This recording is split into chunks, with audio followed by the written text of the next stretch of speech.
श्री नारद जी द्वारा वाल्मीकि उद्बोधन प्रसंग। दूसरे दिन प्रातःकाल में राम ने मुनि से कहा कि वाल्मीकि आश्रम का मार्ग दिखलाने के लिए किन्हीं मुनि कुमारों को हमारे साथ भेजिए। 2-4 ऋषि कुमार साथ साथ आए। सभी वाल्मीकि आश्रम में आ पहुंचे। वाल्मीकि ने समाधि भाषा में राम कथा लिखी है। राम जी के प्राकट्य के पूर्व ही वाल्मीकि ने रामायण लिख दी थी। वे तो आदि कवि हैं। उनके मुख से ही सर्वप्रथम श्लोक प्रकट हुआ था। इससे पहले कोई श्लोक था ही नहीं। प्रथम श्लोक क्रौंच वध संबंधी है।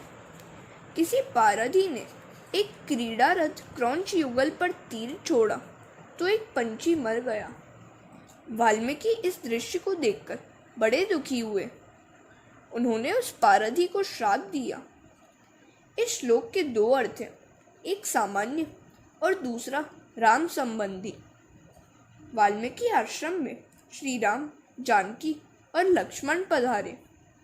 श्री राम ने वाल्मीकि से कहा, आप तो त्रिकालदर्शी हैं। वाल्मीकि ने कहा, यह तो सत्संग का फल है। पहले मैं था भील, जो लोगों को लूटता रहता था। कुटुंब को निभाने के लिए पापाचार करता रहता था। नारद जी के सत्संग ने मेरा जीवन बदल दिया। एक बार नारद जी मार्ग में मिल गए तो मुझसे पूछा, तू किसके लिए पाप कर रहा है? मैंने कहा, अपने कुटुंब के लिए। नारद जी ने कहा, क्या तेरे कुटुंब के सभी लोग तेरे इस पाप के भी भागीदार हैं? मैंने कहा, क्यों नहीं, वे सब मेरे पाप के भागीदार हैं। नारद जी ने कहा, तू अपने घर जा और सभी से पूछ, क्या वे तेरे पाप में हिस्सा लेंगे? मैंने अपने घर आकर पत्नी और संतान से कहा, तुम सबके लिए मुझे अत्याचार और पाप करना पड़ता है, सो तुम सभी मेरे पाप के भागीदार हो, ठीक है ना? तो उन सभी ने कहा, हम क्यों बने भागीदार? जो पाप करे उसे पाप के फल भुगतने पड़ेंगे। हमें क्या लेना देना है तुम्हारे पापों से? तो मेरी आंखें खुल गई। उन सब पर मुझे ग्लानि आ गई। मेरा मोह, मेरा भ्रम अब नष्ट हो चुका था।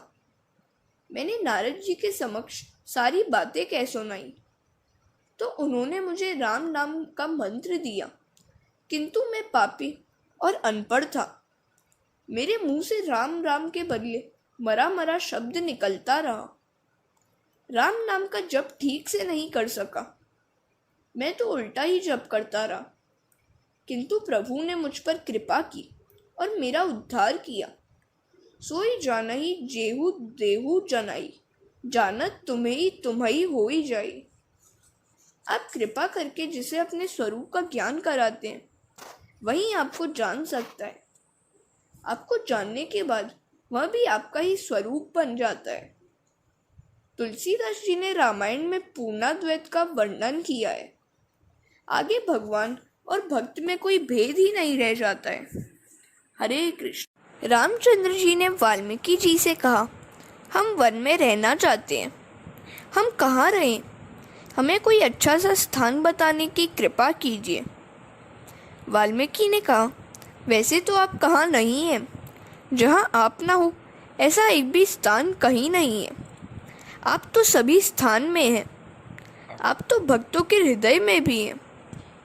इन चौपाइयों में बताए गए लक्षण आप में आएंगे तो भगवान आपके हृदय में भी वास करेंगे। जिनके श्रवण समुद्र समाना, कथा तुम्हारी सुभग सरिनाना, बरही निरंतर हो ही न पूरे, तिनके ही तुम कह ग्रह रूरे। काम क्रोध मद मान न मोहा, लोभ न क्षोभ न राग न द्रोहा, जिनके कपट दंभ नहीं माया, तिनके हृदय बसहु रघुराया। सबके प्रिय सबके हितकारी, दुख सुख सरिस प्रशंसा गारी, कहि सत्य प्रिय वचन विचारी, जागत सोवत सरन तुम्हारी। तुम्हि छाड़ी गति दूसरी नाही, राम बसहु तिनके उर माही। जननी सम जानहि पर नारी, धनु पारव विष ते विष भारी। जे हर्षहि पर संपत्ति देखी, दुखित होहि पर विपत्ति बिसेखी। जिन्हीं राम तुम प्राण प्यारे, तिनके मन शुभ सदन तुम्हारे।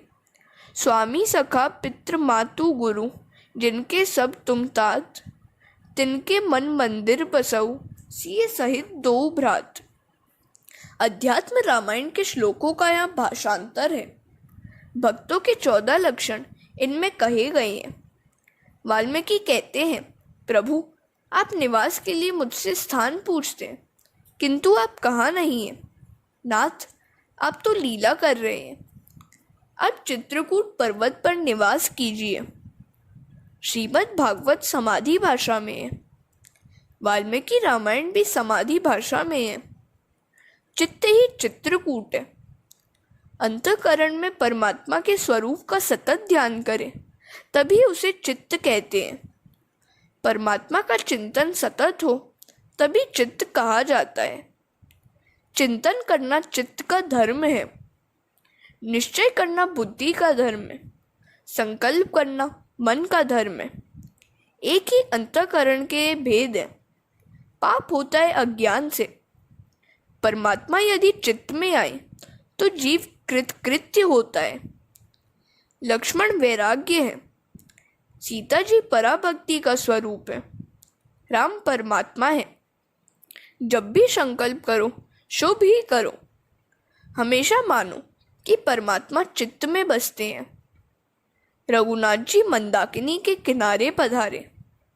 वहाँ अत्रि ऋषि का आश्रम है। वे वयोवृद्ध ऋषि हैं। उनका गंगा स्नान का नियम था, किंतु जा नहीं पाते थे। सो अनुसूया ने गंगा जी से प्रार्थना की कि वे उनके आश्रम में प्रकट हो। उनकी प्रार्थना से प्रसन्न होकर गंगा जी वहाँ प्रकट हुई। तुलसीदास जी को चित्रकूट के घाट पर रघुनाथ जी के दर्शन हुए। चित्रकूट के घाट पर भई संतन की भीड़, तुलसीदास चंदन घिसे, तिलक करें रघुवीर। तुलसीदास जी जब राम को पहचान नहीं पाए थे, सो हनुमान जी ने तोते का रूप लेकर यह दोहा 3 बार सुनाया था। सोचिए, पाप का मूल चित्त में है।